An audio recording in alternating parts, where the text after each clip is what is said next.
ஆண்டவராகிய இயேசு கிறிஸ்துவனுடைய பரிசுத்தமுள்ள திருநாமத்தினாலே உங்கள் அனைவருக்கும் அன்பின் வணக்கத்தையும் வாழ்த்துக்களையும் தெரிவித்துக் கொள்கிறோம்.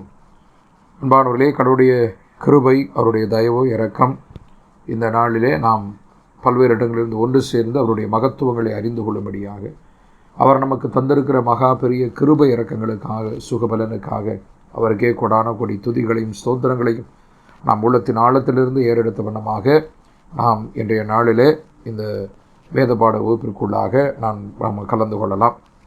அன்பானவர்களே, மீண்டுமாக உங்கள் அனைவரையும் கிறிஸ்து இயேசுவின் பரிசுத்தமுள்ள திருப்பெயராலே அன்போடு கூட நான் வரவேற்கிறேன். இந்த நாட்களிலே நாம் தீர்மானங்களை குறித்து நாம் தியானித்து கொண்டு வருகிறோம். அதன் அடிப்படையிலே நாம் இந்த நாளிலே வாழ்வை மாற்றும் தீர்மானங்கள் என்கிற தலைப்பில் நாம் நம்முடைய ஆவிக்குரிய வாழ்க்கைக்கு பிரயோஜனமாகவும் நம்முடைய பரலோக தகப்பனுடைய நாமத்துக்கு மகிமையாகவும் இந்த நாளில் நாம் வேத வசனங்களை ஆதாரமாக கொண்டு சில காரியங்களை தியானிக்கிறோம்.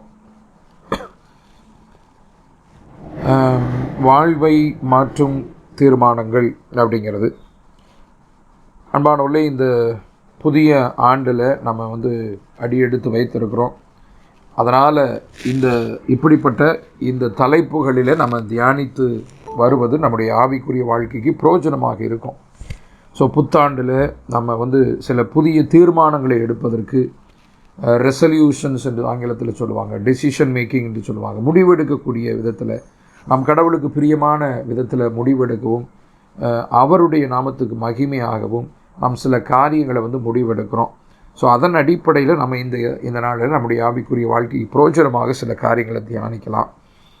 இந்த தீர்மானங்கள் அப்படின்னு சொல்லும்போது நம்ம புது வருடத்தில் தான் தீர்மானம் எடுக்கணுமா அப்படின்னா அப்படி கிடையாது. நம்ம ஒவ்வொரு நாளும் தீர்மானங்கள் எடுக்கிறோம். நீங்கள் ஒவ்வொரு மாதத்திலும் நம்ம தீர்மானம் எடுக்கிறோம், ஒவ்வொரு வாரத்திலும் நம்ம தீர்மானம் எடுக்கிறோம், ஒவ்வொரு நாளிலும் கூட நம்ம தீர்மானம் எடுக்கிறோம், ஒவ்வொரு மணி துளிகளிலும் கூட நம்ம தீர்மானம் எடுக்கிறோம். ஸோ தீர்மானங்கிறது ஏதோ வருடத்தினுடைய துவக்கத்தில் தான் நம்ம எடுக்கணும் அப்படிங்கிறது போல் சொல்லப்படுகிறது. ஆனால் அப்படி அல்ல அன்பானவர்களே. இந்த ரெசல்யூஷன்ஸ் என்பது நத்திங் பட் டெசிஷன் மேக்கிங், முடிவெடுத்தல். ஒரு பெரிய ஒரு மாற்றத்துக்குள்ளே வர்றதுக்காக நம் சில முடிவுகளை எடுக்க வேண்டிய ஒரு சூழ்நிலை இருக்குது. அது நன்மையான முடிவுகளாக இருக்க வேண்டும் என்று நம்ம விரும்புவது இயற்கை. எல்லாரும் அப்படி தான் நினைப்போம். நன்மையான ஈவுகள் கிடைக்கணும், நன்மையான முடிவுகள் வரணும் அப்படிங்கிறதுக்காக நம்ம முடிவெடுப்போம். ஒவ்வொரு நாளும் நம்ம முடிவுகளை எடுத்துக்கொண்டு இருக்கிறோம் என்பது தான் உண்மை. நீங்கள் கொஞ்சம் யோசித்து பாருங்கள். வருஷத்தில் இப்போ 2024 இந்த ஆண்டில் முதல்ல நம்ம புது தீர்மானம் எடுக்கணும். பைபிளை நம்ம படித்து முடிக்கணும், பைபிள் ஸ்டடி எல்லாம் எந்த கிளாஸஸும் விட்டுறக்கூடாது, மிஸ் பண்ணிடாமல் கலந்துக்கணும், நம்ம சபை கூடுகையில் கலந்து கொள்ளணும், ஆவிக்குரிய ஒரு கடவுளுடைய பிள்ளையாக நான் வளரணும், ஜெப டைமை, ப்ரேயர் டைமை நான் இன்க்ரீஸ் பண்ணணும் என்று பல்வேறு தீர்மானங்களை பொதுவாக எடுப்பாங்களே கிறிஸ்தவ வட்டாரத்தில். இப்போ அது மட்டும் இல்லை, ஒவ்வொரு நாளும் கூட நம்ம தீர்மானிக்கிறோம். எப்படி, உதாரணத்துக்கு சில விஷயங்களை சொல்கிறேன் பாருங்கள். நம்முடைய வாழ்க்கையில் இந்த காலையில் இத்தனை மணிக்கு எந்திரிக்கணும் அப்படின்னு ஒரு முடிவு எடுக்கணும் பார்த்தீங்களா, அது ஒரு தீர்மானம். காலையில் இத்தனை மணிக்கு எந்திரிக்கணும். நம்ம காலையில் முழிச்சிருவோம். ஆல்மோஸ்ட் ஒரு 5 o'clock 6 o'clock அவங்கவுங்க அந்த முன்னாடி தூங்குகிற நேரத்தை பொறுத்த அளவுக்கு இருக்குது. சில பேர் 8 மணி ஆனாலும் முழிக்க மாட்டாங்க, அது வேறு விஷயம். அப்போ நம்ம முழிக்கணும், முழிச்சிருவோம். ஆனால் எந்திரிக்கணும் அப்படின்னு ஒரு முடிவு எடுக்கிறதுக்கு, அந்த முழிக்கிறதுக்கும் எந்திரிக்கிறதுக்கும் இடையில் ஒரு கேப் இருக்கும். ரைட்டா? எல்லோரும் சிரிப்போம் இந்த இதை சொன்னோன்னே. முழிச்சிருவோம், ஆனால் எந்திரிக்க மாட்டோம். அப்போ முழிப்பதற்கும் எந்திரிப்பதற்கும் வித்தியாசம் இருக்குது. ஒரு கேப்பு வரும். அந்த கேப்பு தான் நம்ம வாழ்க்கையில் என்ன முடிவு எடுக்க போகிறோம் அப்படிங்கிறது. இப்போ உதாரணமாக முழித்த உடனே உடனே எந்திரிச்சிடலாம், ப்ரேயர் பண்ணணும், எக்ஸசைஸ் பண்ணணும், சமையல் இருக்குது அப்படின்னு சொல்லிட்டு சில வேலைகள் இருக்குன்னா டக்குன்னு எந்திரிச்சிடுவாங்க, முழிச்ச உடனே எந்திரிச்சிடுவாங்க. அலாரம் வைப்போம், அந்த அலாரத்தை ஆஃப் பண்ணுறதே நாம் தான். அலாரம் வைக்கிறது நாம் தான், அலாரத்தை ஆஃப் பண்ணுறது நாம் தான். ஏன் அலாரம் வைக்கிறோங்கிறதே தெரியாமல் ஆஃப் பண்ணிவிட்டு இன்னொரு அரை மணி நேரம் தூங்குவோம் அப்படின்னு சொல்லிட்டு தூங்குறது நாம் தான். தீர்மானம் எடுக்கிறோம் பாருங்கள், முடிவு எடுக்கிறோம். அப்போ எத்தனை மணிக்கு எந்திரிக்கிறது, எத்தனை மணி உடனே எந்திரிச்சிடலாமா, எந்திரிச்ச உடனே நம்ம என்ன செய்கிறது, என்ன ப்ரேயர் பண்ணுறது, நம்ம ப்ரேயர் லிஸ்ட்டில் வந்து என்னென்ன ஜெபம் பண்ணுறது, இன்றைக்கி வந்து திங்கக்கிழமை என்ன செய்யலாம், என்ன ப்ரேயர், புதன்கிழமை இன்றைக்கி என்ன ப்ரேயர் அப்படின்னு சொல்லிட்டு. அடுத்து சமையல், நீங்கள் சகோதரிகள் பார்க்கும் போது சிஸ்டர்ஸ் சமையலுக்குள்ளே நுழைஞ்சு ஃப்ரிட்ஜை ஓப்பன் பண்ணி என்ன சாப்பாடு இன்றைக்கி செய்யலாம், தீர்மானம் எடுக்கிறோமா, இன்றைக்கி காரக்குழம்பு வைக்கலாம், இன்றைக்கி சாம்பார் வைக்கலாம், இல்லை இன்றைக்கி கறி வாங்கலாம். ஸோ ஒவ்வொன்றும் ஒரு தீர்மானம் நம்ம எடுக்கிறோம். அதுக்கு வந்து என்ன காய் போடுறது, எத்தனை மணிக்கு நம்ம வந்து சமையலை முடிக்கணும், எப்படி சாப்பாடு வந்து பேக்கிங் பண்ணுறது, ஸ்கூலுக்கு போகிற பசங்க எத்தனை மணிக்கு கிளம்புறது, குளிக்கலாமா வேணாமா, குளிருதே ரொம்ப, ஒவ்வொன்றும் இது மாதிரி நம்ம மனிதர்கள் பார்த்திங்கன்னா தீர்மானங்கள் எடுக்கிறாங்க. காலையில் எந்திரிச்சு ப்ரஷ் எடுத்து பல் விளக்குறதுலேருந்து, பல் விளக்கும்போது கூட பாருங்கள், நம்ம வந்து எந்த சைடு விளக்குறது அப்படிங்கிறத அதை நம்ம யோசித்து பார்த்தோம்னா, இந்த சைடு விளக்குவோம், அந்த சைடு விளக்குவோம், கடவா பல்லில் விளக்கணும், முன்பல்லில் இப்படி விளக்கணும் அப்படிங்கிறத நம்ம யோசித்து நம்ம பண்ணுவோம். இதெல்லாம் பாருங்கள், நம்ம அனுதினம் நாம் செய்யக்கூடிய விஷயங்கள், அனுதினம் நாம் எடுக்கக்கூடிய முடிவுகள், சின்ன சின்ன முடிவுகள், சரிங்களா? இப்படி ஒரு நாள் முழுவதும் காலையில் வண்டியை எடுத்து வண்டியை ஆன் பண்ணுறதுலேருந்து, வண்டியில் ஆன் பண்ணி ப்ரேயர் பண்ணலாமா, போய் எத்தனை மணிக்கு போய் சேரணும், அங்கே என்ன ஒர்க் இருக்குது, எந்த ஃபைலை எப்போ முடிக்கிறது, என்ன ஒர்க்கு முடிக்கிறது, ஈவினிங் என்ன செய்யலாம் அப்படிங்கிறது ஒவ்வொரு விஷயமும் பாருங்கள் நம்ம முடிவெடுத்து கொண்டே இருக்கிறோம் அன்பானவர்களே, ரைட்டுங்களா? இப்போ இரவு படுக்கைக்கு போகும்போது எத்தனை மணிக்கு படுக்கைக்கு போகணும், எத்தனை மணிக்கு சாப்பிடணும், பல முடிவுகள் நம்ம எடுத்துக்கிட்டே இருக்கிறோம். ஓகேங்களா? இப்போ நான் சொல்கிற வரதெல்லாம் உங்களுக்கு புரிஞ்சிருக்கும். அப்போ பல முடிவுகளை ஒவ்வொரு நாளும் எடுக்கிறோம். ஆனால் இந்த முடிவுகள், எல்லா முடிவுகளையும், ஆயிரக்கணக்கான முடிவுகள்னு சொல்கிறாங்க. இந்த எல்லா முடிவுகளையும் நான் 2 பிரிவாக பிரிக்கிறேன். 1, 2 வகையான முடிவுகள் நம்ம எடுக்கிறோம், 2 வகையான தீர்மானங்கள் நம்ம எடுக்கிறோம். There are 2 types of resolutions. 2 என்னது? 1 பிறரை பாதிக்கும் முடிவுகள், இன்னொன்று பிறரை பாதிக்காத முடிவுகள். பிறரை பாதிக்கும் முடிவுகள் அது தவறான தீர்மானங்களாக இருக்கும்.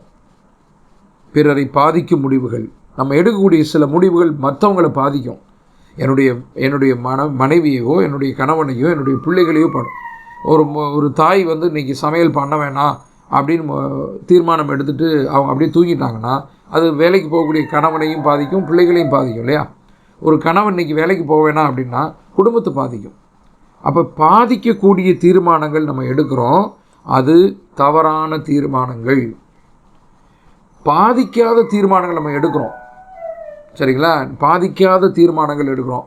நம்ம ஒவ்வொரு நாளும் சில தீர்மானங்கள் முடிவுகள் இருக்கும்போது மற்றவர்களை சில தீர்மானங்கள் முடிவுகள் பாதிக்காது, அவை தான் சரியான தீர்மானங்கள். அப்போ நாம் எடுக்கக்கூடிய முடிவுகள் அது பிறரை பாதிக்குமா பாதிக்காதா, எனக்கு நலமாக இருக்குமா அல்லது நலமாக இருக்காதா என்பதை தான் நம்ம வந்து முடிவெடுக்கணும். அதை பேஸ் பண்ணி தான் நம்ம தீர்மானத்தை எடுக்கணும். ஆனால் ஒவ்வொரு நாளும் ப்ரஷ் எடுத்தோடனே இது பல்லு விளக்கும் போது இது பிறரை பாதிக்குமா பாதிக்காதா இப்படி இல்லாமல் யோசிச்சுட்டு நம்ம முடிவெடுக்கிறோம். குளிக்க போகும்போது, சாப்பிட போகும்போது, சமையல் செய்ய போகும்போது, வேலைக்கு போகும்போது இதெல்லாம் யோசிக்கிறது இல்லை. நம்ம ஆட்டோமேட்டிக்காக விஷயங்களை செய்து கொண்டே இருக்கோம். ஏன்னா இது ரொட்டீன் ஒர்க்குன்னு சொல்லுவாங்க. அன்றாடம் செய்யக்கூடிய வேலைகளை நம்ம பெருசாக யோசிக்கிறது இல்லை, பெரிதாக தீர்மானம் அப்படின்னு எடுக்கிறது இல்லை. எப்போ நம்ம தீர்மானம் முடிவுன்னு எடுக்கும்போது யோசிக்கிறோம்னா, புதிதாக சில விஷயங்கள் வரும்பொழுது, நம்முடைய வாழ்க்கையில் புதிய சில அனுபவங்கள் நம்முடைய வாழ்க்கையில் வரும்பொழுது அதுக்கு நம்ம யோசிக்கிறோம், தீர்மானம் எடுக்கிறதுக்கு தயங்குகிறோம். கரெக்டுங்களா? ஸோ அப்போ அதன் அடிப்படையில்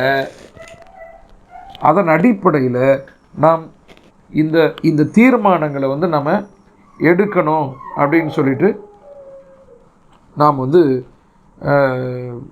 முடிவெடுக்க வேண்டும் அன்பானவர்களே. அதை தான் நம்ம யோசிக்கணும். சரி, இப்போ இது வந்து நம்ம வந்து காலையில் எழுந்து பல்லு விளக்குறதுலேருந்து குளிக்கிறதுலேருந்து நம்ம ட்ரெஸ் போடுறது, எந்த ட்ரெஸ் போடலாம், என்ன இப்போ ஷர்ட் போடலாம், பேண்ட் போடலாம், சாரீ அப்படிங்கிறதெல்லாம் எல்லாமே வந்துடும், சரிங்களா? ஸோ அப்போ நம்ம தீர்மானங்கள் அப்படிங்கிற ஒரு விஷயத்தை நம்ம கவனிக்கணும். ஒவ்வொரு நாளும் நம்ம எடுக்கக்கூடிய தீர்மானங்கள் கடவுளுக்கு பிரியமான தீர்மானங்களாக இருக்குதா, பிறருக்கு பிரயோஜனமான தீர்மானங்களாக இருக்கா அல்லது பிறரை பாதிக்கக்கூடிய தீர்மானமாக இருக்குதா, முடிவுகளாக இருக்குதாங்கிறத நம்ம யோசிக்கணும். ஸோ இந்த ஒரு அறிமுகத்தோடு நாம் இந்த பாடத்துக்குள்ளே நுழையும். இப்போ இந்த பாடத்தை நான் இன்றைக்கி புதன்கிழமை என்ன பாடம் எடுக்கலாம் அப்படின்னு சொல்லிட்டு யோசித்து கொண்டு இருக்கும்போது என்ன டாபிக் போகலாம் அப்படின்னு யோசிக்கும் போது ஒரு விஷயம் இந்திய தேசத்தை அல்லது தென்னிந்தியாவையே அசைத்த ஒரு நியூஸ் என் கண்முன்பாக வந்தது. நான் வாசிக்க நேர்ந்தது. என்னது, ஆல்மோஸ்ட் சவுத் இந்தியாவே அசைஞ்சிருச்சு இந்த நியூஸ். என்ன அப்படின்னா, முந்தின நாள் 9ஆம் தேதி நேற்று காலையில் 9ஆம் தேதி செவ்வாய்க்கிழமை காலையில் ஒரு ஷாக்கிங் நியூஸ். காலையில் எழுந்து நியூஸ் பார்த்தவங்களுக்கெல்லாம் ஒரு பெரிய ஒரு அதிர்ச்சியான ஒரு செய்தி. குறிப்பாக தென்னிந்தியர்களுக்கு, இந்தியா முழுக்குமே அந்த அதிர்வலைகள் போயிருக்கும். என்னது அப்படின்னா, திங்கட்கிழமை ஒரு விஷயம் நடந்திருக்குது. கோவா போலீஸ் ஒரு பெண்ணை அரெஸ்ட் பண்ணியிருக்கிறாங்க. 8ஆம் தேதி, இந்த ஜனவரி மாதம் 8ஆம் தேதி கோவா போலீஸ் ஒரு பெண்ணை அரெஸ்ட் பண்ணியிருக்காங்க. ஓரளவு நீங்கள்லாம் அந்த செய்தித்தாள்லையோ டிவி நியூஸ்லேயோ பார்த்துருப்பீங்க. அந்த பெண்ணுடைய பேர் சுசன்னா சேத் என்கிற ஒரு லேடியை கோவா போலீஸ் திங்கட்கிழமை அரெஸ்ட் பண்ணியிருக்காங்க. திங்கட்கிழமை சாயந்தரம் மேலே அரெஸ்ட் பண்ணியிருக்காங்க. என்ன அப்படின்னா, அந்த அம்மா தன்னுடைய 4 வயது மகனை கொண்டிருக்காங்க. தன்னுடைய 4 வயது மகனை சுசன்னா சேத் என்கிற ஒரு பெண் கொலை செய்திருக்கிறாங்க. என்ன காரணம் அப்படின்னு சொல்லிட்டு நீங்கள் அதை வாசித்து பார்த்தோம்னா, இப்போ பிள்ளையை கொலை பண்ணுறது, பெற்றோரை கொலை செய்கிறது, இதெல்லாம் உலக முடிவில் காலகட்டத்தில் அன்பு குறையும், அநியாயம் பெருகும்னு ஆண்டவர் சொன்ன அடையாளங்கள் சாதாரண நடக்குது. ஆனால் இந்த இன்சிடெண்ட்டில் அந்த அம்மாவுடைய காரணம் பாருங்கள், அந்த சில்லி ரீசன் சொல்லுவாங்க இல்லையா, ஆஃப் நோ ரீசன். காரணம் என்ன மாதிரி காரணம்னு கேட்டிங்கன்னா அசந்துருவீங்க. ஏன் தன்னுடைய 4 வயது குழந்தைய 4 வயது குழந்தை பையனை கொலை செய்திருக்கிறாங்க அப்படின்னு கேட்டால் என்ன காரணம் அப்படின்னா, 2010 அந்த அம்மாவுக்கு கல்யாணம் ஆகிருக்குது. 2020 டைவர்ஸ் அப்ளை பண்ணியிருக்காங்க. 10 வருஷம் வாழ்க்கை. 2020 டைவர்ஸ் அப்ளை பண்ணியிருக்காங்க. 2019 குழந்தை பிறந்திருக்குது. அந்த பையன் தான் இந்த 4 வயது பையன். இப்போ 2020 கோர்ட்டில் டைவர்ஸ் கேஸு அது அப்படியே இழுத்துக்கிட்டே இன்றைக்கி வரைக்கும் அந்த கேஸ் முடிவடையலை. இப்போ 2023 எண்டில் டிசம்பர் மாதத்தில் ஒரு 2 வாரத்துக்கு முன்னாடி ஆல்மோஸ்ட் முடியக்கூடிய சூழ்நிலையில் அந்த கேஸில் கோர்ட்டில் ஒரு ஆர்டர் கொடுத்துருக்காங்க. என்ன ஆர்டரு நம்ம தெரிஞ்சிருக்கோம், பார்த்துருப்பீங்க, படங்களில் பார்த்துருப்பீங்க, கதைகளில் படிச்சிருக்கோன்னு. என்னது, ஒரு வாரத்தில் அந்த 4 வயது குழந்தை ஒரு 6 நாள் அம்மாட்ட இருக்கணும், 7ஆவது நாள் ஞாயிற்றுக்கிழமை அவங்க அப்பாட்ட இருக்கணும் அப்படின்னு சொல்லுவாங்க இல்லையா. அதே போல் இந்த கேஸ்லேயும் கோர்ட்டு சொல்லியிருக்குது. ஞாயிற்றுக்கிழமை இந்த 4 வயது சிறுவன் தன்னுடைய தகப்பனோடு இருக்கணும், அப்பாவுக்கும் பிள்ளைக்கும் உறவு முறிஞ்சிடக்கூடாது, மீதி 6 நாள் அவங்க அம்மாட்ட இருக்கட்டும், ஏன்னா சின்ன குழந்தைனால அம்மாட்ட இருக்கிறது தான் பெஸ்ட்டுன்னு சொல்லிட்டு கோர்ட்டு வழக்கமாக சொல்லுகிறபடி தீர்ப்பு சொல்லிட்டாங்க. ரைட், இதுதாங்க ரீசன், இதுதான் காரணம். என்ன காரணம், என்னுடைய பிள்ளை நான் டைவர்ஸ் பண்ண போகிற கணவனாக இருந்த அவர்கிட்ட ஒரு நாள் கூட இருக்கக்கூடாது. அதென்ன ஞாயிற்றுக்கிழமை மாத்திரம் இருக்கிறது, 6 நாள் இந்த அம்மா கூட இருக்கலாம், ஒரு நாள் அப்பாட்ட இருக்கலாம்னு சொல்லிட்டு கோர்ட்டு தீர்ப்பு. அந்த ஒரு நாள் கூட அவர்கிட்ட அல்லது அந்த அம்மா சொல்கிறபடி பார்த்தோம்னா அவன்கிட்ட என் மகனை நான் கொடுக்க மாட்டேன் அப்படின்னு சொல்லிவிட்டு, அந்த அம்மா ஆக்சுவலாக பெங்களூரில் ஒர்க் பண்ணுறாங்க.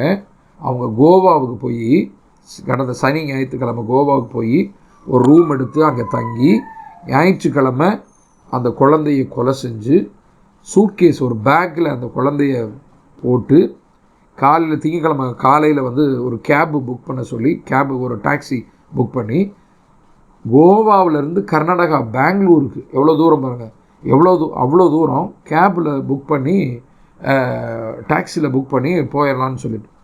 அப்போ அந்த அந்த அந்த ஹோட்டலில் அங்கே தங்கியிருந்த ஒரு லக்ஸுரி அப்பார்ட்மெண்ட், ஒரு பெரிய பணக்கார விடுதி அவங்க தங்கியிருந்தது. அவங்க சொல்லியிருக்காங்க, ஏன் மேடம் இவ்வளோ தூரம் நீங்கள் டாக்ஸியில் போகிறீங்க, லேடியாக இருக்கீங்க, தனியாக வேறு போகிறீங்க, நீங்கள் அதுக்கு ஃப்ளைட்டு புக் பண்ணி போயிருக்கலாமே. இல்லை எனக்கு கேப் தான் வேணும், டாக்ஸி தான் வேணும்னு சொல்லிட்டு கார் புக் பண்ணி அவங்க வந்திருக்கிறாங்க. எனக்கு காரில் தான் லக்கேஜ் இந்த குழந்தைய வைக்க முடியும், பெரிய பேக்கு, அந்த பேக்கில் அந்த குழந்தை இறந்து போன தன்னுடைய குழந்தைய பேக்கில் வச்சுட்டு போயிருக்காங்க. அப்போ ஹோட்டல் ஊழியர்லாம் கேட்டிருக்காங்க, எங்கள் பையனோட வந்தீங்களே, பையனை காணோம்னா, இல்லை என் ஃப்ரெண்டு வந்து கூட்டிகிட்டு போயிட்டா அப்படின்னு சொல்லிட்டு அந்த அம்மா சொல்லிவிட்டு ஒரு பெரிய பேக்கோடு போகிறாங்க. என்னடா பேக்கு புதுசாக இருக்குது, பெருசாக இருக்குதுன்னு சொல்லிட்டு ஏதோ நினச்சிட்டு போயிருக்கான். இப்போ இந்த டவுட்லாம் வந்தோடனே போலீஸுக்கு இன்ஃபார்ம் பண்ணுறாங்க. போலீஸ் வந்து கண்டுபிடிச்சிட்டாங்க. கண்டுபிடிச்சி என் குழந்தை இல்லை, அந்த அட்ரஸ் கொடுங்கனாங்க. அட்ரஸ் கொடுத்தா ஃப்ரெண்டோடைய அட்ரஸில் அந்த அட்ரஸ்ஸு போலி அட்ரஸ்ன்னு கண்டுபிடிச்சி, சரி அந்த கதை வேறு. இப்போ நம்ம பாடத்துக்கு வந்துடலாம். தன்னுடைய 4 வயது குழந்தைய ஏறக்குறைய 9 ஆண்டுகள் கழித்து பெற்றெடுத்த அந்த குழந்தைய அந்த தாய் வந்து கொலை பண்ணி பெட்டியில் ஒரு பேக்கில் போட்டு மடக்கி எடுத்து அதை தன்னோட ஒரு காரில் டிக்கியில் அந்த பாக்ஸை அது ஒரு பேக்கை வந்து போட்டு அதோட கோவாவிலேருந்து பெங்களூருக்கு ட்ராவல் பண்ணிக்கிட்டு இருக்காங்க. சரி, இப்படி வரும்போது தான் அவங்க மாட்டிக்கிட்டாங்க. பக்கத்தில் போலீஸ் ஸ்டேஷனில் போய் இது பண்ணி மாட்டிக்கிட்டாங்க. அப்போ தான் அந்த அம்மா காரணம் சொல்லுது, ஏன் குழந்தையை கொலை பண்ணேன் அப்படின்னா, ஒரு நாள் கூட அவன்கிட்ட இருக்க முடியாது, அப்படி கொடுக்க மாட்டேன் அப்படிங்கிறதுக்காக. அப்படி சரி, இவங்க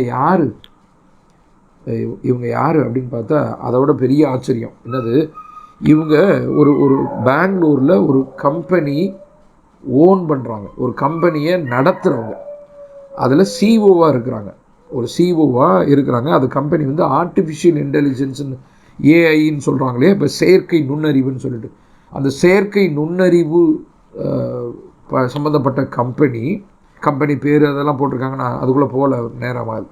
ஸோ அதில் வந்து சிஓ இருக்கிறாங்க. பெரிய ஒரு ஸ்டார்ட் அப் கம்பெனி, பெரிய லெவலில் உலகளாவிய ஒரு பெரிய பிஸ்னஸ். இது பெரிய பணக்காரி, நிறைய வந்து செல்வாக்கு. 2021 உலகம் முழுவதும் இருக்கக்கூடிய 100 அறிவு சார்ந்த பெண்கள் அப்படிங்கிற 100 பேர் லிஸ்ட்டில் இந்த அம்மாவுடைய பேர் இருக்குது. சூசானா சேத்துங்கிற அந்த அம்மாவுடைய பேரும் வந்து இருக்குது. உலகத்தில் பிரில்லியண்ட் விமன் இன் இந்த ஏஐ டெக்னாலஜி, இந்த செயற்கை நுண்ணறிவு இந்த டெக்னாலஜியில் பிரில்லியண்ட் உமன் அப்படின்னு சொல்லிட்டு 100 பேர் உலகத்தில், அதில் இந்த அம்மாவுடைய பேர் இருக்குது. காலேஜு இதெல்லாம் எடுத்து பார்த்தா அவங்க படிப்பு இதெல்லாம் பார்த்தா பயங்கர பிரில்லியண்ட்டு, கோல்டு மெடலிஸ்ட்டு, ஃபிசிக்ஸில் வந்து டாப் லெவலு, யூஎஸ்ஏவோட வந்து இன்டெலிஜென்ஸ், அவ்வளோ பெரிய பிரில்லியண்ட்டான ஒரு லேடி. இன்னொரு 5 வருஷம் 10 வருஷத்தில் பார்த்திங்கன்னா பெரிய கோடீஸ்வரியாக வந்திருக்க வேண்டிய ஒரு பெண். அவள் எடுத்த முடிவு இதுதான். நம்ம அந்த பாடத்துக்காக தான் இந்த விஷயத்தை பார்த்துருக்கோம். நீங்கள் அப்புறம் கூகுள் பண்ணி பாருங்கள், உங்களுக்கு இன்ட்ரெஸ்ட் இருந்துச்சுன்னா என்ன விஷயம் நடந்தது, எப்படி போய்கிட்டு இருக்கு கேஸ் அப்படின்னு சொல்லிட்டு பாருங்கள். தன்னுடைய குழந்தையை கொள்றதுக்காக அவங்க எடுத்த முடிவு என்னது, ஒரு நாள் கூட என்னுடைய கணவன்கிட்ட என் குழந்தை இருக்கக்கூடாது என்கிற ஒரு காரணத்துக்காக குழந்தையை கொன்று சூட்கேஸில் வச்சுட்டு கார்லேயே ட்ராவல் பண்ணிட்டு வந்திருக்காங்க. எவ்வளோ பெரிய ஒரு பெரிய கம்பெனியோடைய ஓனரு, பெரிய லெவலில் இருந்த ஒரு லேடி, சூசனா சேத்துங்கிற பெங்களூரில் இருக்கிற கம்பெனி ஓனர். அப்போ அவள் எடுத்த தவறான முடிவு, அன்பான சகோதரர்களே, இவள் எடுத்த முடிவு, இவருடைய வாழ்க்கை, இவருடைய கம்பெனி, அவருடைய ஹஸ்பண்ட் வந்து இப்போ இந்தோனேஷியாவில் இருக்கார், அவர் வர சொல்லிட்டாங்க. அவருடைய ஃபேமிலி ரிலேட்டிவ்ஸ், அவங்க கம்பெனி யூஎஸ்ஏவோட அமெரிக்காவோட அந்த டைப் பண்ணி அவங்க எல்லாம் போச்சு. எல்லாம் செல்வாக்கு, புகழ், பணம் எல்லாம் போச்சு. ஒரு செகண்டில் அவன் எடுத்த முடிவு அந்த குழந்தையை கொண்டுட்டு பார்சல் பண்ணி கொண்டு போகிறது. ஓகேங்களா? இதுதானே ஆரம்பத்தில் சொன்னேன். நாம் எடுக்கிற முடிவுகள் பிறரை பாதிக்கிறதா, பிறரை பாதிக்கவில்லையா? நாம் எடுக்கிற முடிவுகள் தேவனுடைய பார்வையில், கடவுளுடைய பார்வையில் சரியானதாக இருக்கிறதா, தவறானதாக இருக்கிறதா, இதை நம்ம ஆராய்ந்து பார்க்கணும். இப்போ இதில் பல்லு வளர்க்குறதோ, ஒயிட் ஷர்ட் போடுறது பதில் பிளாக் ஷர்ட் போடுறதுலையோ, அதுலேயே வந்து பெரிய விஷயம் வராது. அதில் வந்து பெரிய பாவமோ, கடவுள் இதை குறித்து ஒயிட் ஷர்ட் தான் போட சொல்லுவார், பிளாக் போடக்கூடாது, அதெல்லாம் கிடையாது. அதெல்லாம் நம்ம அன்றாடம் நம்ம முடிவெடுக்கக்கூடியது. காரக்குழம்பு வைக்க வேணாம், சாம்பார் வைக்கலாம், கத்திரிக்காய் போட வேணாம், முருங்கைக்காய் போடலாம், இதிலெல்லாம் கடவுள் இதெல்லாம் நம்ம ஒன்றும் யோசிக்க வேணாம், யோசிக்கவும் தேவையில்லை. இது நமக்கு தெரியும், உங்களுக்கும் தெரியும். ஆனால் நாம் எடுக்கக்கூடிய சில முக்கிய முடிவுகள், கடவுள் சார்ந்த முடிவுகள், பிள்ளைகள் குடும்பம் சார்ந்த முடிவுகள், சபை சார்ந்த முடிவுகள், வியாபாரம் சார்ந்த முடிவுகள், தொழில் சார்ந்த முடிவுகள், சில முக்கியமான முடிவுகள்லாம் அது வந்து பிறரை பாதிக்கக்கூடியதாக இருக்கிறதா இல்லையாங்கிறத நம்ம தீர்மானிக்கணும். சரிங்களா? நான் பேசக்கூடிய வார்த்தை நான் பேசக்கூடிய காரியம் ஒன்றும் இல்லை. ஒரு ஒரு ஒரு ஒரு சகோதரிகிட்ட சில வருடங்களுக்கு முன்பாக ஒரு விஷயம் சொன்னோம். அதாவது ஒரு கூடுகையில் இருக்கும்போது இருமல் வந்துக்கிட்டு, அப்போ கொரோனா டைமில் இருமிக்கிட்டு இருப்பாங்க இல்லையா, தும்மல் சளி இருமல்லாம் வந்துக்கிட்டு இருக்கும். அப்போ இருமல் வரும்போது நாங்கள் சபையில் சொல்லியிருப்போம், எல்லா இடத்துலையும் சொல்லுவாங்க மாஸ்க் போடணும், கர்ச்சீஃப் வச்சுக்கோங்க, வாயை க்ளோஸ் பண்ணிக்கங்க, ஏன்னா அப்போ தான் ஸ்ப்ரெட் ஆகிட்டு கொரோனா ஸ்ப்ரெட் ஆகிட்டு இருக்க டைம் அப்படி. அப்போ இது செய்ய வேண்டாம், இருமல் வரும்போது கையை வச்சு இருமுங்க அப்படின்னு சொல்கிறதுனால ஒருத்தவங்க கோவிச்சுக்கிட்டாங்க அப்படிங்கிறத நம்ம கேட்குறோம். நிறைய விஷயங்கள் இது மாதிரி நடந்துருக்குது. அதை எப்படி பிரதர் சொல்லலாம்? அது மைக்கிலெல்லாம் சொல்லலை, சாதாரணமாக தனியாக அவங்களுக்கு மட்டும் தெரிகிற மாதிரி சொன்னது. கோபித்துக்கொள்ளும், இது சரியாக தவறா? அவங்க என் மேலே கோபித்து கொண்டு இருக்கலாம், கோபம் வந்தது அவங்களுக்கு ஒரு வேளை நியாயமாக இருக்கலாம். ஆனால் நான் செய்த செயல் சரியானது. மற்றவர்களுக்கு பாதிப்பு வரக்கூடாது என்பதற்காக, பிறர் படக்கூடாது என்பதற்காக ஏற்கனவே பலமுறை சொல்லியும் அதை கை கொள்ளவில்லை என்பதற்காக நான் அவங்களை தனியாக கூப்பிட்டு சொன்னேன். அது கோபம் வந்துருச்சு அப்படிங்கிற ஒரு விஷயமாக அந்த ஒரு பிரச்சனையாக கொண்டு வந்தது அப்படிங்கிறது தேவனுடைய பார்வையில் அது சரியாக இருக்குமா தவறாக இருக்குமா யோசித்து பாருங்கள். இல்லை, ஒரு இருமல் வரும்போது நம்ம க்ளோஸ் பண்ணிக்கிறோம், வாயை மூடிக்கிறோம் அப்படிங்கிறது பிறருக்கு அந்த அந்த அந்த கிருமிகள் பரவக்கூடாது என்கிற எண்ணம் உள்ளவர்கள் மாஸ்க் போடுவாங்க, கர்ச்சீஃப் வச்சுக்குவாங்க. சிம்பிளான விஷயங்கள், கரெக்டுங்களா? அப்போ இதை தான் நம்ம நம்முடைய வாழ்க்கையில் அன்றாடம் நடக்கக்கூடிய விஷயம். இதை தான் நம்ம கடைபிடிக்கணும் அப்படிங்கிறத நம்ம யோசித்து பார்க்கணும். சரி, இப்போ இதெல்லாம் நம்ம உலக பிரகாரமாக நான் நிறைய எக்ஸாம்பிள் சொல்லிவிட்டேன். இப்போ நம்ம பைபிளில் சில கேரக்டரை மட்டும் நான் ரொம்ப ஷார்ட்டாக சொல்லிவிட்டு இன்னும் ஒரு 15 மினிட்ஸில் நம்ம முடிச்சிடலாம். உங்களுக்கு தெரிஞ்ச விஷயங்கள் தான் இந்த பாடத்துக்கோடு தொடர்புடையதை நான் சொல்லி முடிக்கிறேன். உதாரணத்துக்கு சில தீர்மானங்கள் பைபிளில் சில பரிசுத்தவாட்டிகள் எடுத்த தீர்மானங்கள் அவங்க வாழ்க்கையை புரட்டி போட்டுச்சு. எப்படி அப்படின்னு நம்ம பார்க்க போகிறோம். முதலாவது நமக்கு தெரிஞ்ச ஒரு விஷயம், தொடக்க நூல் ஆதியாகமத்தில் 3வது அதிகாரத்தில் ஒரு ஒரு ஒரு ஃபேமிலி ஒரு முடிவு எடுக்கிறாங்க, ஒரு தீர்மானம் எடுக்கிறாங்க, ரைட்டுங்களா? ஒரு குடும்பம் இது ஒரு தீர்மானம் எடுக்கிறாங்க, ஒரு தவறான தீர்மானம். அந்த தீர்மானம் என்னது? ஒரு தவறான முடிவு எடுக்கிறாங்க. அந்த முடிவை எடுத்தது யார் அப்படின்னா ஏவாள். ஆதாம் அல்ல, ஏவாள், குடும்பத்தினுடைய பெண், குடும்ப தலைவி முடிவு எடுக்கிறாங்க. என்ன முடிவு? பழத்தை சாப்பிட வேண்டும் என்று முடிவு, கரெக்டுங்களா? ஏவாள் எடுக்கிறாங்க, ஆதாம் எடுக்கலை. ஏவாளுக்கும் சாத்தானுக்கும், சர்ப்பமாகிய அந்த சாத்தானுக்கும் ஒரு உரையாடல் நடக்குது. 3வது அதிகாரம் தொடக்க வசனங்களில் நீங்கள் வாசித்து பார்த்தீங்கன்னா தெரியும். இப்போ இதை வாசித்து பார்க்கும்போது பார்த்தீங்கன்னா இந்த இடத்துல தீர்மானங்கள் அவங்க எடுக்கிறாங்க, முடிவு எடுக்கிறாங்க. அந்த சாத்தானோட பேசலாம் அப்படின்னு சொல்லிட்டு. அப்போ அவன் சொல்கிறதெல்லாம் கேட்குறாங்க. அப்போ இவன் பழத்தை சாப்பிடுங்க, கனியை சாப்பிட்டீங்கன்னா புசிக்கும் நாளில் நீங்கள் சாவீர்கள்னு சொல்லி கடவுள் சொன்னார். உடனே சாத்தான் சொல்ல, இல்லை சாக மாட்டேன் அப்படின்னு, நீங்கள் தேவர்களை போல கடவுள் மாதிரி ஆயிடுவீங்க அப்படின்னு சொன்னோன்னா அவளுக்கு ஆசை வந்துருச்சு, சாப்பிட்றாங்க. இப்போ ஏவாள் அந்த வசனம் சொல்லுகிறது, தானும் உண்டாள் தன் கணவனுக்கும் கொடுத்தாள், ரைட்டுங்களா? இந்த இடத்துல ஏவாள் ஒரு தீர்மானம் எடுக்கிறாங்க. என்னது? அந்த கனியை சாப்பிட வேண்டும் என்கிற ஒரு தீர்மானம், கரெக்டா? அந்த கனியை சாப்பிட வேண்டும். 3வது அதிகாரம் 6வது வசனம் நீங்கள் நோட் பண்ணிக்கலாம். அந்த கனியை சாப்பிட வேண்டும் என்று முடிவெடுத்தான். இப்போ நார்மலாக பாருங்கள், இப்போ சாயந்தரம் வேலைக்கு போயிட்டு ஒரு பழம் சாப்பிடலாம், அல்லது சாப்பிட்டுட்டு ஒரு கொய்யாப்பழம் சாப்பிடுவோம், ஒரு வாழைப்பழம் சாப்பிடுவோம். இது ஒரு பெரிய மாற்றத்தை கொண்டு வரப்போதா அப்படின்னா இல்லை. ஒரு வேளை உங்களுக்கு சுகர், டயபெட்டிஸ் இருக்குது, ஒரு மாம்பழம் சாப்பிட்டா ஒரு பெரிய மாற்றம் கொண்டு வந்துடும், சரிங்களா? நான் நார்மலாக சொல்கிறேன். ஒரு கோவா, ஒரு கொய்யாப்பழம் சாப்பிட்றோம், ஒரு வாழைப்பழம் சாப்பிட்றோம், ஒரு பலாப்பழம் கிடைக்குதுன்னு சாப்பிட்றோம். ஒரு நேரத்தில் நம்ம அந்த பழம் சாப்பிடுவதனால, ஒரு காய் சாப்பிட்றதுனால பெரிய மாற்றம் வருதா நம்மளுடைய வாழ்க்கையில் அப்படின்னா இல்லை. நம்ம அன்றாட வாழ்க்கையில் அப்படி இல்லை. காய் சாப்பிட்டாலும் சரி ஆனால் இங்கே ஆதி பெற்றோர்களுடைய வாழ்க்கையில் ஒரு கனியை அவங்க சாப்பிட்டதுனால ஒரு பெரிய மாற்றம் வருது. தவறான தீர்மானம் ஏவாள் எடுத்தாங்க, அந்த பழத்தை சாப்பிடணும்னு. 2வது தவறான தீர்மானம், தன்னுடைய கணவனும் சாப்பிட வேண்டும் என்று சொல்லி கணவனுக்கும் கொடுக்குறாள், பறித்து புசித்து தன் புருஷனுக்கும் கொடுத்தாள் அப்படிங்கிற பார்க்குறோம். 2வது தவறான முடிவு. 3வது தவறான முடிவு, ஆதாம் அந்த கனியை வாங்கி சாப்பிட்றார். 3மே தவறான முடிவு. எல்லாமே பழம்தான், கனி தான். அந்த கனியை சாப்பிட வேண்டும் என்று முதல்ல மனசுக்குள்ளே தீர்மானிக்கிறான், பாவமாக மாறுது இல்லையா? இச்சையானது கர்ப்பம் தரித்து பாவத்தை பிறப்பிக்கும் என்று யாக்கோபு 3ஆவது அதிகாரத்தில் வாசிக்கிறோம். பின்பு பாவம் பூரணமாகும் போது மரணத்தை கொண்டு வரும் என்று வசனம் சொல்லுகிறது. அப்போ இச்சை, ஆசைப்படுறாங்க, தேவதைகளைப் போல மாறுவீங்கன்னு ஆசை தான். புத்தரே சொல்லியிருக்காரு, ஆசையே துன்பத்திற்கு காரணம். பேராசை, desire is the root cause of all ஈவில்ஸ்ன்னு சொல்லுவாங்க. டிசையர், ஆசைங்கிறது ஒரு ஒரு ஒரு ஒரு ஒரு பேனா வாங்குகிறோம், ஒரு ஆசைப்படுறோம், ஒரு ஷர்ட் வாங்கணும் ஆசைப்படுறோம், பெரிய விஷயம் இல்லை. பேராசை பெரு நஷ்டம், நம்ம தமிழ் பழமொழிலாம் இருக்குது.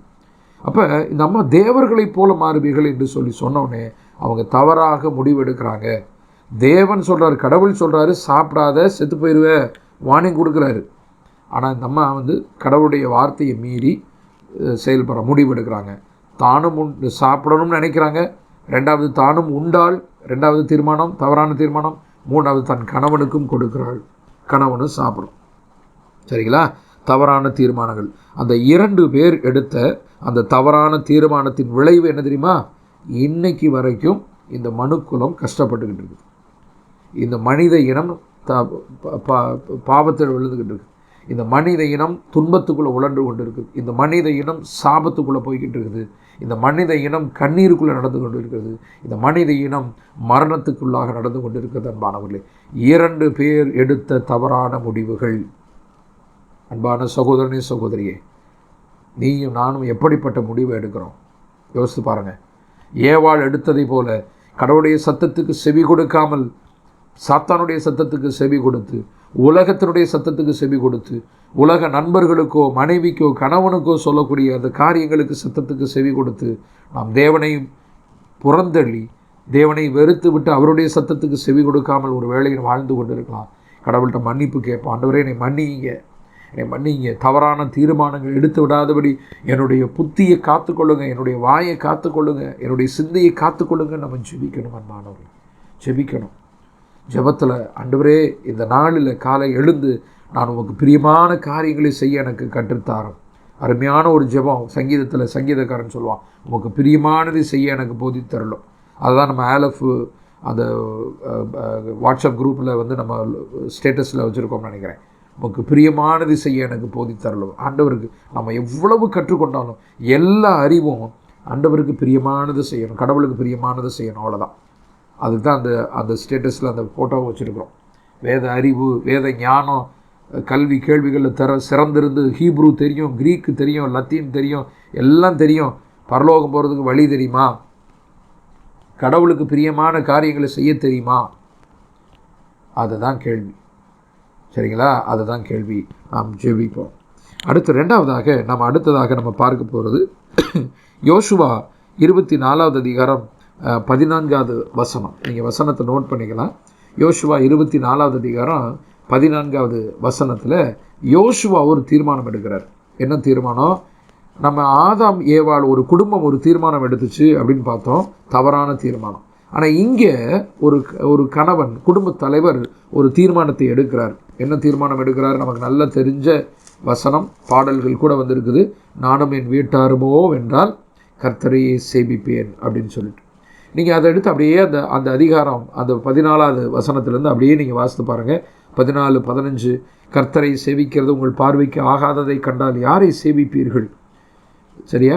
அப்படியே கேட்டுட்டு வர்றாரு. அப்பொழுது ஜனங்கள் பிரதியுத்தரமாக, வேறே தேவர்களை சேவிக்கும்படி கர்த்தரை விட்டு விலக்குகிற காரியம் எங்களுக்கு தூரமாக இருப்பதாக அப்படின்னு சொல்லிட்டு அவங்க அப்படியே சொல்லிட்டு வர்றாங்க. அப்போ 19 யோசுவா ஜனங்களை நோக்கி, நீங்கள் கர்த்தரை சேவிக்க மாட்டீர்கள், அவர் பரிசுத்தமுள்ள தேவன், அவர் எரிச்சல் உள்ள தேவன், உங்கள் மீறுதல்களையும் உங்கள் பாவங்களையும் மன்னிக்க மாட்டார் அப்படின்னு அப்படியே சொல்லிட்டு வர்றாங்க. அப்போ தான் அவர் சொல்கிறாரு, நீங்கள் என்ன வேணாலும் பண்ணுங்க, ஆனால் நானும் என் வீட்டாருமோ வென்றால் கர்த்தரையே சேவிப்போம். சரிங்களா? அப்போ அவர் எடுக்கிற முடிவு பாருங்கள். அவர் அதில் ரொம்ப அழகாக அவர் சொன்னதில் எனக்கு ரொம்ப பிடிச்ச விஷயம், நான் கர்த்தரை சேவிப்பேன், நீங்கள் என்ன வேணாலும் பண்ணிக்கங்கன்னு சொல்லலை. தன்னுடைய குடும்பத்தை சேர்த்துக்கிறார். யோசுவாவுடைய மனைவி பிள்ளைகள் அங்கே இருந்தாங்களான்னு தெரியல நமக்கு இந்த டயலாக் நடக்கும்போது. ஆனால் யோசுவா ஒரு நல்ல குடும்ப தலைவனாக, நீங்கள் என்ன வேணாலும் பண்ணிட்டு போங்கப்பா, ஆனால் நானும் என் குடும்பமும் கர்த்தரை மட்டுமே சேவிப்போம். என்ன ஒரு முடிவு பாருங்கள், என்ன ஒரு தீர்மானம் யோசுவா எடுத்த தீர்மானம் பாருங்கள். யோசுவாவினுடைய தீர்மானம் அந்த குடும்பத்தை ஆசீர்வதித்தது. யோசுவாவினுடைய முடிவு, அந்த எடுத்த தீர்மானத்தின் முடிவு, அந்த குடும்பம் ஆசீர்வாதமானது, மற்றவர்களுக்கு ஆசீர்வாதமாக தேவன் மாற்றினார் அப்படின்னு சொல்லிட்டு பார்க்குறோம். அன்பானவர்களே, குடும்ப தலைவராக இருந்தோம் அப்படின்னு சொன்னால் நாம் எடுக்கக்கூடிய முக்கியமான முடிவு இது. நானும் என் வீட்டாருமோ வென்றால், சரிங்களா, நானும் என் வீட்டாருமோ வென்றால் 15 கடைசியில் அந்த வசனத்தை ரொம்ப அழகாக சொல்கிறாரு. நீங்கள் அந்த 14 அப்படியே வாசித்து பாருங்கள். ஜனங்களுக்கும் யோசுவாவுக்கும் நடக்கக்கூடிய உரையாடல் அப்படி போகும். நீங்கள் என்ன வேணாலும் பண்ணிக்கங்கப்பா அப்படின்னு சொல்லிட்டு கடைசியில் சொல்லுவார், நானும் என் வீட்டாருமோ வென்றால். கடவுளை நான் சேவிப்போம், கடவுளை மட்டும்தான் நாங்கள் வணங்குவோம். யாவே கடவுள், யெகோவா கடவுள்னு சொல்லிட்டு ஒரு கடவுள், அவரை இயேசு கிறிஸ்துவின் பரிசுத்தமுள்ள நாமத்தினாலே நாங்கள் அவரை தொழுது கொள்வோம். இயேசுவின் நாமத்தினால தான் நான் தொழுது கொள்ளணும். இயேசுவின் நாமமே அல்லாமல் இந்த உலகத்தில் வேறு நாமம் கொடுக்கப்படலை. அவர் நாமத்தின் மூலமாக, அவர் பெயரால் நம்ம தேவனை தொழுது கொள்ள வேண்டும் என்கிற யோசுவாவின் தீர்மானம் அவருடைய குடும்பத்துக்கும் இனத்திற்கும் ஆசீர்வாதத்தை கொண்டு வந்தது, தேசத்துக்கும் ஆசீர்வாதத்தை கொண்டு வந்தது.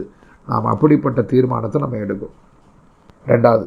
மூன்றாவது ஒரு தீர்மானம் ஆபிரகாமை குறித்து நம்ம நிறைய விஷயங்கள் நம்ம படிச்சிருக்கிறோம் இல்லையா. ஆபிரகாம் 12வது அதிகாரம் 13வது அதிகாரத்தை அதனுடைய சுருக்கத்தை நான் சொல்கிறேன், வசனம் வாசிக்க நேரம் இல்லை. 12வது அதிகாரம் 13வது அதிகாரம், ஆபிரகாமை தேவன் பெயர் சொல்லி அழைத்து, நான் காட்டுற தேசத்துக்கு நீ போ, கானான் தேசத்துக்கு போன்னு சொல்லி அனுப்பிச்சார். 12வது அதிகாரம் 1, 2, 3 வசனங்களை வாசித்து பார்த்தீங்கன்னா தெரியும். நீ அங்கே போனேன்னா நான் உன்னை ஆசீர்வதிப்பேன், உன்னை சபிக்கிறவர்களை சபிப்பேன், ஆசீர்வதிப்பேன், நீ ஆசீர்வாதமாக இருப்பாய். You shall be a blessing, நீ ஆசீர்வாதமாக அந்த தேசத்தில் இருப்பப்பா, நீ கவலைப்படாதப்பா, நீ போப்பான்னு சொல்லிட்டு கடவுள் ஆபிரகாமை அனுப்பிச்சிட்டார். எங்கே? கானானுக்கு. இப்போ ஆபிரகாம் கானானுக்கு போகணும். ஆனால் அவர் எங்கே போகிறாரு அப்படின்னு பார்த்தீங்கன்னா பல இடங்களில் சுற்றி திரிகிறார். கானானுக்கு போகிறாரு. அப்புறம் பார்த்தீங்கன்னா 13வது அதிகாரம் பல நாட்கள் கழித்து எகிப்துக்கு போகலாம் அப்படின்னு போகிறாரு. சாராலும் கூட போய்கிட்டே இருக்கிறாங்க. இந்த 12, 13 அதிகாரத்தை நீங்கள் வாசித்து பாருங்கள். கணவன் கானானுக்கு போகலாம் அப்படின்னு ஆபிரகாம் சொன்னோன்னே சரிங்க அப்படின்னு புறப்பட்டு போகிறாங்க. அங்கே கொஞ்ச நாள் இருந்துட்டு எகிப்துக்கு போகலாம் அப்படின்னு முடிவு எடுக்கிறாரு. எகிப்துக்கு போகலாம் அப்படின்னு சொன்னோன்னே சரிங்க, ஏற்று பேசவே இல்லை. சாராளுடைய தீர்மானம், தன் கணவனுக்கு கீழ்ப்படியணும், கணவனை எதிர்த்து பேசக்கூடாது. சாராளுடைய தீர்மானம். போகிறாங்க, எகிப்தில் தங்கியிருக்காங்க. திரும்ப சில ஆண்டுகள் கழித்து நம்ம திரும்ப கானானுக்கு போகலாம் அப்படின்னு ஆபிரகாம் முடிவு எடுக்கிறாரு. வாங்க அப்படின்னு சொல்லிட்டு சரிங்க அப்படின்னு கூட்டிகிட்டு போகிறாங்க. ஒரு நல்ல கணவன் மனைவிக்கு அடையாளமாக சாராள் இந்த இடத்துல செயல்படுறாங்க. நீங்கள் 12, 13 சகோதரிகள் நீங்கள் வாசித்து பார்த்தீங்கன்னா உங்களுக்கு தெரியும். சரி, இப்போ நம்ம ஆபிரகாமை பார்க்கலாம். ஆபிரகாம் தேவன் கானானுக்கு போன்னு சொல்லிட்டார். கானானில் தங்கியிருக்கணும் இல்லையா. எதுக்கு எகிப்துக்கெல்லாம் போய் சுற்றிட்டு வர்றாரு? எகிப்துக்கு ஏன் சுற்றிட்டு வர்றாரு? எகிப்துக்கு ஏன் போனார்? என்ன முடிவெடுத்தார்? ஏன் அப்படிங்கிறத யோசித்து பார்த்தா காரணங்கள் உங்களுக்கு கிடைக்காது. பஞ்சம் இதுங்கிற மாதிரி சில விஷயங்கள் அதில் ரொம்ப மைனூட்டாக சொல்லப்பட்டதாக இருந்தாலும், எகிப்துக்கு இவர் போகணும் அப்படின்னு முடிவெடுத்து இவர் மனுஷீக ரீதியாக தேவன் போக சொல்லலை, கடவுள் எகிப்துக்கு போக சொல்லலை.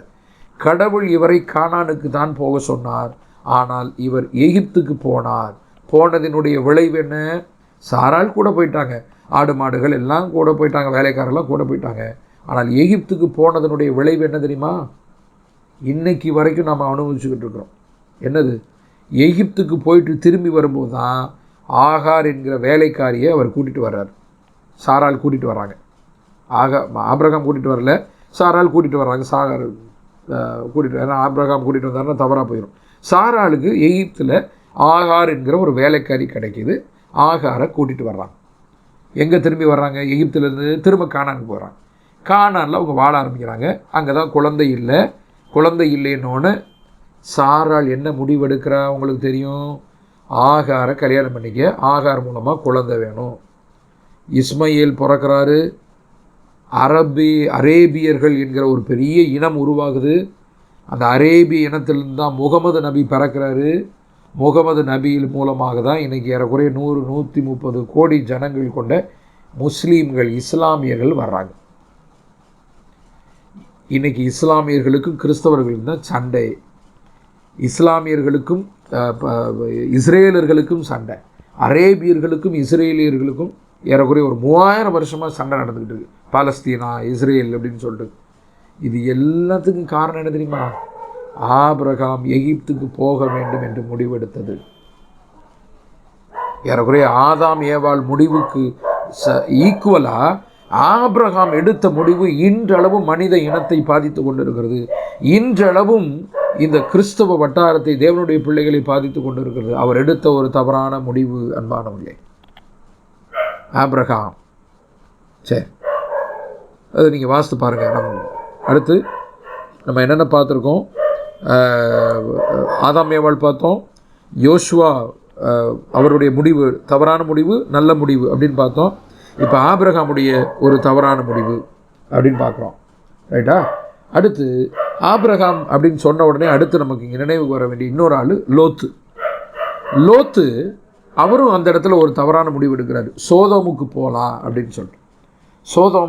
சோதோமை லோத்து தெரிந்து கொள்கிறாரு. சோதோம் ஒரு பணக்கார நாடு, வசதி உள்ள ஒரு நாடு, செழிப்புள்ள ஒரு பகுதி. அவருடைய பார்வைக்கு செழிப்பாக இருந்துச்சு. அதனால் சோதோமுக்கு போகலாம்னு போகிறார். மனைவி போகிறாங்க, பிள்ளைங்க 2 பெண் பிள்ளைகள் போகிறாங்க. கணவன் அப்பா சொல்லிட்டாரு நம்ம போகலாம் அப்படின்னு சொல்லிட்டு கூட்டிகிட்டு போகிறாங்க. சோதோமில் போய் தங்கி இருக்கிறாங்க. பிள்ளைகளுக்கு கல்யாணம் ஆயிடுச்சுன்னு சொல்லப்படுகிறது. அங்கே பெரிய பணக்கார வாலிபர்கள் அவங்க வாழ ஆரம்பிக்கிறாங்க. அங்கே என்ன ஆயிடுது? சோதோம் கொமோரா பட்டணம் அழிக்கப்பட வேண்டும் என்பது தேவனுடைய திட்டம்.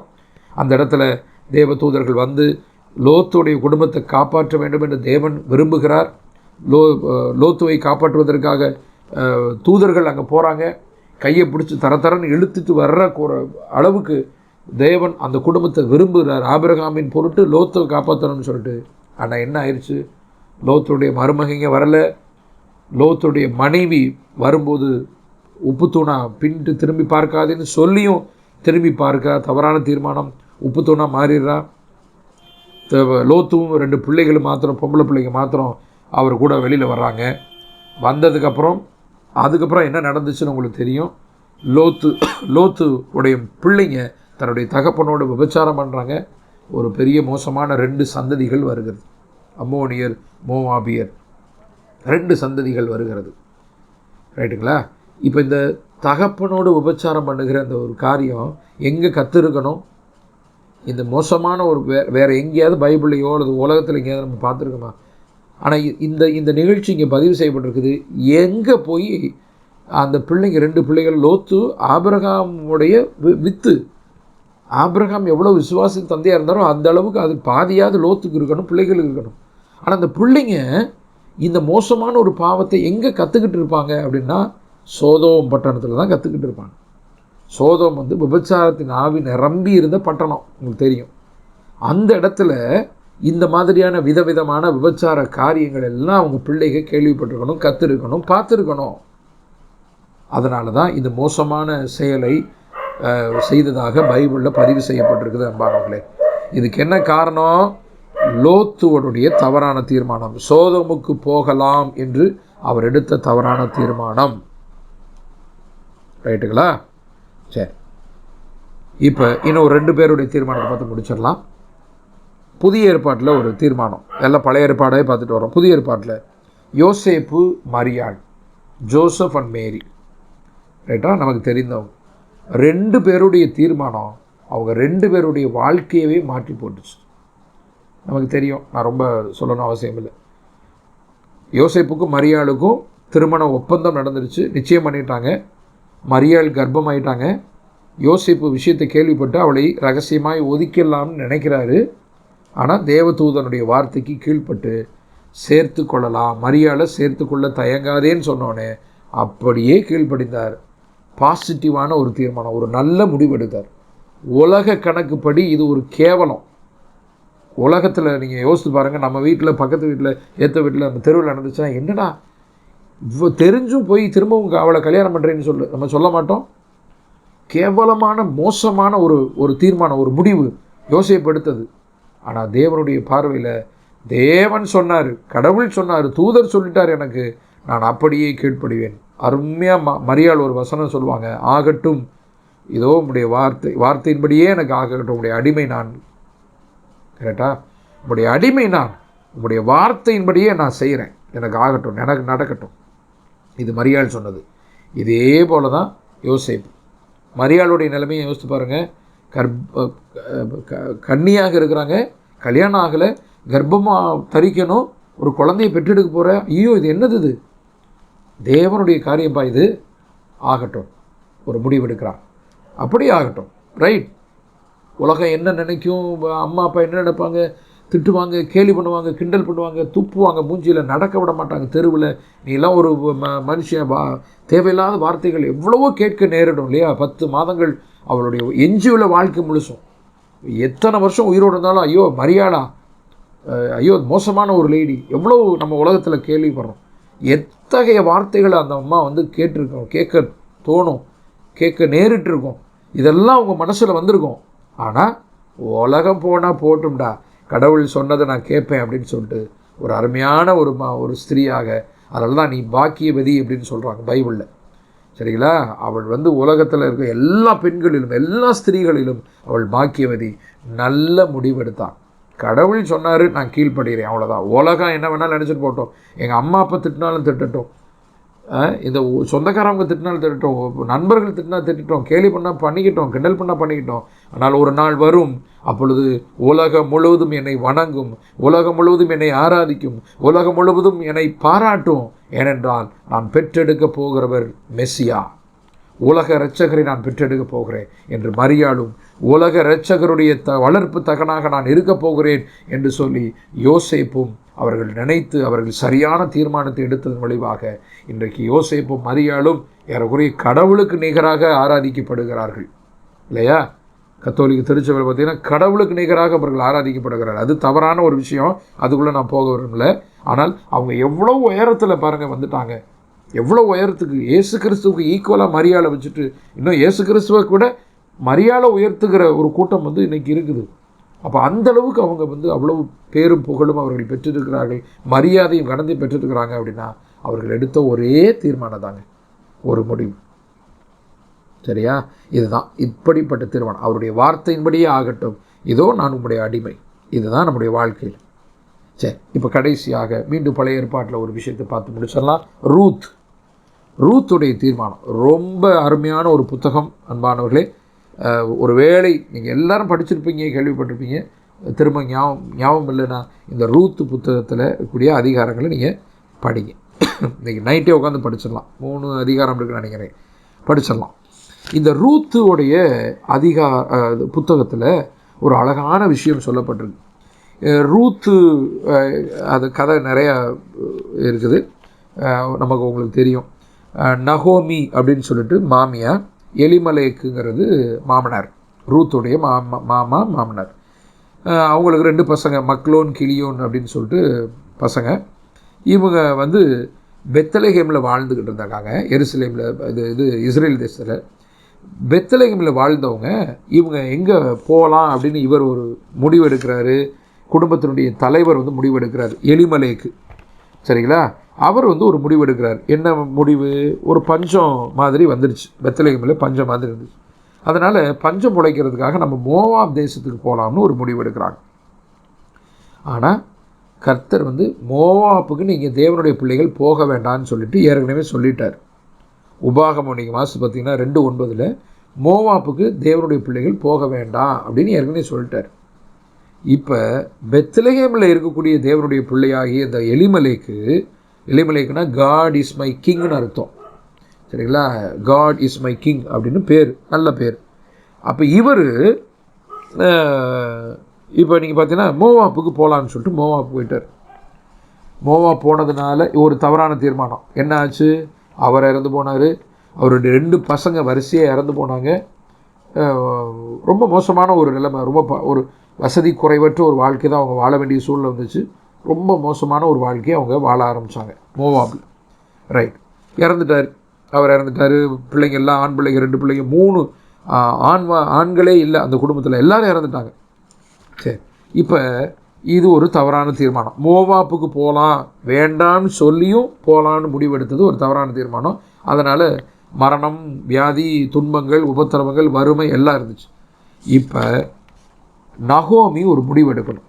இப்போ யார் இருக்கா? நகோமியும் 2 மருமக்கள் மாறும். சரிங்களா? 2 மருமக்கள் மாறும் இருக்கிறாங்க. இப்போ இந்த மருமக்கள் 2 பேர்ட்டையும் கூப்பிட்டு நகோமி சொல்கிறாங்க, நான் எங்கள் ஊருக்கு போகிறேன், சொந்த ஊருக்கு போகிறேன், நீங்கள் 2 பேரும் அவங்கவுங்க ஊருக்கு போயிருங்க, நீங்கள் போய் அங்கே யாரையாவது கல்யாணம் பண்ணிட்டு நீங்கள் உங்கள் வாழ்க்கையை பார்த்துக்கங்கப்பா, ரொம்ப கஷ்டமாக இருக்குது, நான் வாழ்கிறதே கஷ்டம், உங்களுக்கும் சாப்பாடு போகிறதெல்லாம் கஷ்டம், அதனால் நீங்கள் உங்கள் வேலையை பார்த்துட்டு போங்க அப்படின்னு சொன்னோன்னே என்ன பண்ணிட்டாங்க, ஒரு மருமக, மூத்த மருமக ஒருபாள், அவங்க என்ன பண்ணிட்டாங்க, ரைட் சரிங்க அப்படின்னு சொல்லிட்டு காலில் விழுந்து ஆசீர்வதிங்க, ப்ரேயர் பண்ணிக்கன்னு சொல்லிவிட்டு அவங்க பாட்டு போயிட்டாங்க ஒருபாள். ரைட். இப்போ ரூத்து என்ன முடிவு எடுக்கிற பாருங்கள். 1ஆவது அதிகாரம் 16-17, ரூத்து 1ஆவது அதிகாரம் 16-17 நகோமியை பார்த்து, அத்தை நான் உங்களை விட்டு நான் போக மாட்டேன், நீங்கள் எங்கே போனாலும் நான் அங்கே வருவேன் அப்படின்ட்டான். இல்லைப்பா, நான் உனக்கு சாப்பாடு செஞ்சு போட முடியாது, உனக்கு இன்னொரு கல்யாணம் பண்ணி வைக்க முடியாது, நீ ஒரு பால் போயிட்டா இல்லையா, நீ அது மாதிரி நீயும் போயிரு. இல்லை, நான் வருவேன். நீங்கள் எந்த ஊருக்கு போகிறீங்க? சொந்த ஊர் தானே போகிறீங்க? நானும் வர்றேன்.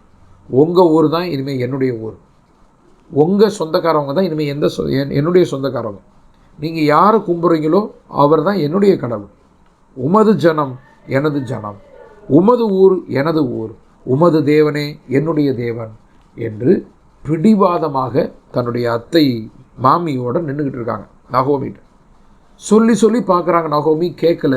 சரி வாப்பா, அதுக்கு மேலே உன் இஷ்டம், நீ என் கூட கஷ்டப்படணும்னு இருந்துச்சுன்னா நீ என்ன செய்ய முடியும், ஆனால் நீ தான் விரும்பி வர்ற, நான் உன்னை கட்டாயப்படுத்தலை, ஆமாம் நான் தான் உங்க கூட விரும்பி வரேன், நான் வரேன், கஷ்டப்பட்டாலும் பரவாயில்லன்னு சொல்லிட்டு ரூத் முடிவெடுத்து ஒரு தீர்மானம் எடுத்து நகோமியோட போகிறாங்க. ரைட். இது வரைக்கும் ஏதாவது தெரியுமா, ரூத்துக்கு ஏதாவது பெரிய ஆசீர்வாதம் வரப்போகுது? அது ஒன்றுமே தெரியாது. நல்ல முடிவு. வயதான காலகட்டத்தில் தன்னுடைய மாமியை பாதுகாக்கணும் அப்படிங்கிற ஒரு நல்ல ஒரு ஒரு ஹியூமானிட்டேரியன் பேஸில் ஒரு முடிவு எடுக்கிறாங்க, போகிறாங்க. அங்கே போய் பெத்லெஹேம் போனதுக்கப்புறம் என்ன நடந்துச்சு, போவாஸ் என்கிற ஒரு சொந்தக்காரனை சந்திக்கிறாங்க, போவாஸை திருமணம் செய்கிறாங்க, ரூத் திருமணம் செய்கிறாங்க. போவாஸ் ரூத்துடைய வம்சத்தில் இயேசு கிறிஸ்து பிறக்கிறார். அவங்க 2 பேருக்கும், போவாஸுக்கும் ரூத்துக்கும் பிறந்த மகன் பேர் ஓபேத். ரூத் 4ஆவது அதிகாரம் 4 அதிகாரங்கள் இல்லையா, 4ஆவது அதிகாரம் 17ஆவது வசனத்தில் இருக்குது. ஓபேத்தருடைய மகன் பேர் ஈசாய்.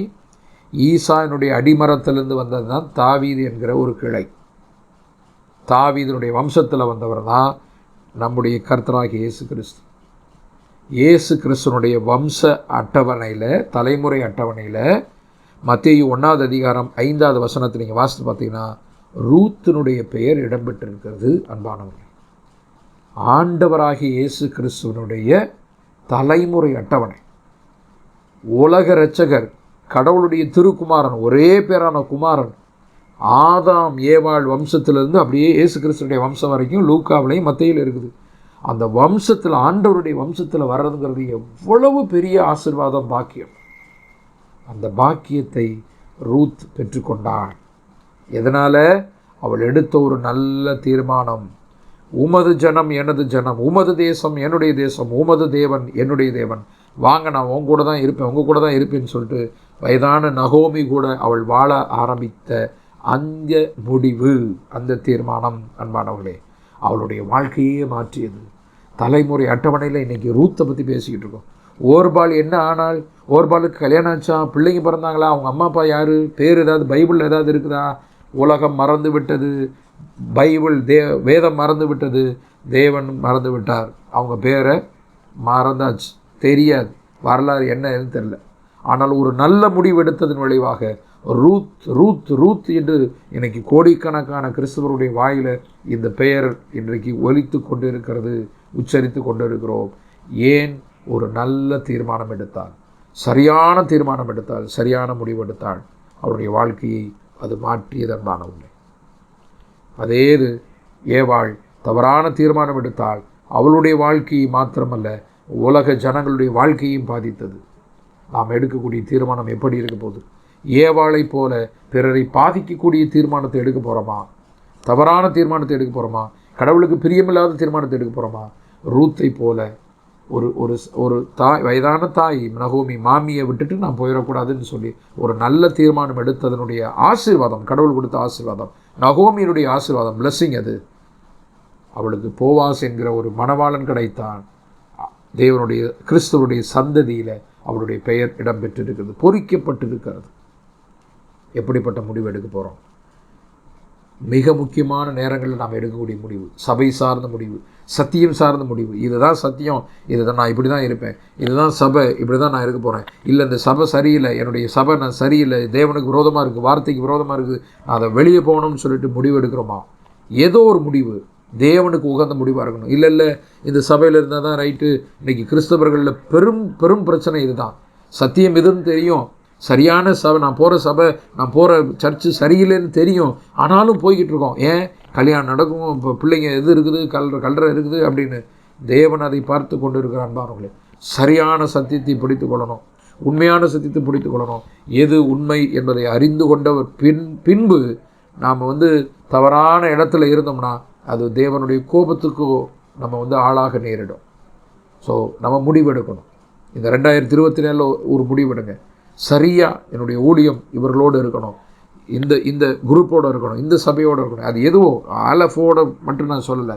ஏதோ ஒரு நல்ல ஒரு ட்ரூப், ஒரு நல்ல ஒரு போதகர், ஒரு நல்ல ஒரு சபை, ஒரு நல்ல ஒரு ஐக்கியம். ஏனென்றால் அதுதான் என்னை பரலோகத்துக்கு கூட்டிகிட்டு போக போகுது. இந்த ஐக்கியம் தான் என்னை பரலோகத்துக்கு கூட்டிகிட்டு போக போகுது. சரிங்களா? 2 எஜமானுக்கு ஊழியம் செய்ய ஒருவனாலும் முடியாதுன்றார் ஆண்டவர். இங்கிட்டு ஒரு கால், அங்கிட்டு ஒரு கால். நோ, முடிவெடுப்போம். இந்த 2024 குடும்பமாக முடிவெடுங்க. நானும் என் வீட்டாரமும் என்றால் தேவனையே சேவிப்போம், இந்த சத்தியத்துக்கு கீழ்ப்படுவோம் என்று குடும்பமாக முடிவெடுக்க தேவன் உதவி செய்வாராக. ஜெபிக்கலாமா? இரக்கத்தில் மிகுந்த ஐஸ்வர்யம் உள்ள எங்கள் தகப்பனே, இந்த இரவு வேளையில் இப்படி பிள்ளைகளாக நாங்கள் எல்லோரும் இப்படி பாதம் பணிந்து மன்றாடுகிறோம். ஐயா, நன்றி செலுத்துகிறோம். எங்களுக்கு ஜீவனையும் சுகத்தையும் பலத்தையும் ஆரோக்கியத்தையும் இந்த நாள் வரை எங்களுக்கு கொடுத்த முடிய மகா பெரிய தயவு இரக்கங்களுக்காய் ஸ்தோத்திரம், ஸ்தோத்திரம், ஸ்தோத்திரம். அப்பா, இதோ இந்த நாளிலே நாங்கள் இவ்வளவு நேரமாக நாங்கள் தியானித்த இந்த காரியங்களுக்காய் ஸ்தோத்திரம்.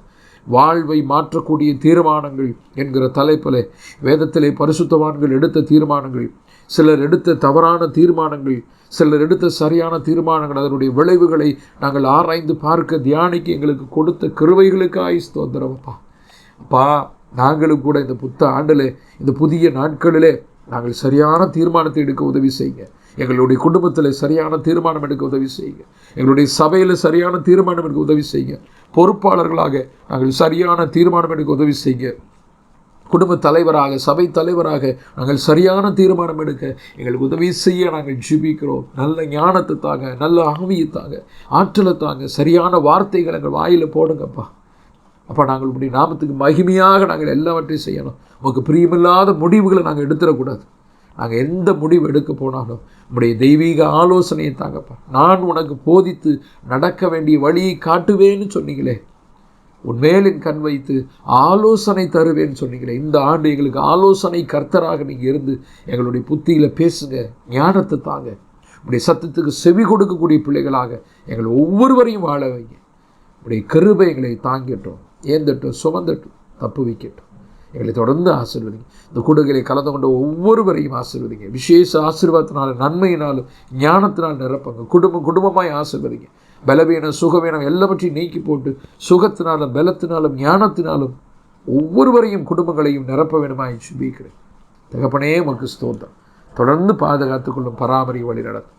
சகல துதி கன மகிமை யாவை உமக்கு செலுத்துகிறோம். எங்கள் ஆண்டவராகிய இயேசு கிறிஸ்துவின் பரிசுத்தமுள்ள திருப்பெயரால் உம் பாதம் பணிந்து மன்றாடி ஒப்புக் கொடுக்கிறோம். உம் சித்தத்தின்படியே நடத்தும் எங்கள் நல்ல பிதாவே. ஆமேன், ஆமேன், ஆமேன். Thank you dear brothers and sisters. God bless you. நீங்கள் தொடர்ந்து உங்களுடைய வாழ்க்கையில் சரியான, கடவுளுக்கு பிரியமான தீர்மானங்களை எடுக்க கடவுள் உங்கள் ஒவ்வொருவருக்கும் உதவி செய்து விட்டார் என்கிற விசுவாசத்தோடு நாம் கலைந்து செல்வோம். God bless you. ஆமேன்.